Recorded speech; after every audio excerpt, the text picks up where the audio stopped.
താൻ ചെയ്യാത്ത 3 കൊലപാതകത്തിൻ്റെ പേരിൽ 33 വർഷം ജയിൽ ശിക്ഷ അനുഭവിച്ച ഇറ്റാലിയൻ കർഷകനായ ബെനിയാമോ സിഞ്ചഡു വത്തിക്കാനിൽ വെച്ച് പാപ്പായുമായി കൂടിക്കാഴ്ച നടത്തി.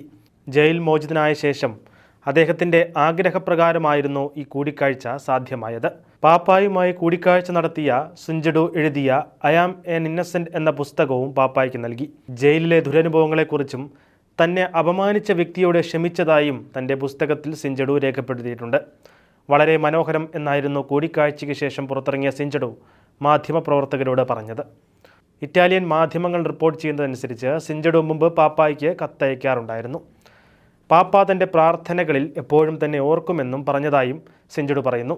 ഇറ്റാലിയൻ റിപ്പബ്ലിക്കിൻ്റെ ചരിത്രത്തിലെ ഏറ്റവും വലിയ ജുഡീഷ്യൽ പിഴവാണ് സിഞ്ചഡുവിനെ ജയിലിലേക്ക് എത്തിച്ച കേസിലെ വിധിയെന്ന് ഒരു പ്രമുഖ മാധ്യമം കണ്ടെത്തിയിരുന്നു. 1991 3 കർഷകരെ കൊലപ്പെടുത്തിയ കേസിലാണ് സിഞ്ചഡു അന്യായമായി ശിക്ഷിക്കപ്പെട്ടത്. സാക്ഷിയുടെ മൊഴിയിൽ വൈരുദ്ധ്യങ്ങളുണ്ടായെങ്കിലും ഒടുവിൽ പോലീസ് അദ്ദേഹത്തെ പ്രതിയാക്കി തടിയൂരുകയായിരുന്നു. 26-ാം വയസ്സിൽ ജയിലിലടയ്ക്കപ്പെട്ട സിഞ്ചഡു 60-ാം വയസ്സിലാണ് ജയിൽ മോചിതനായത്.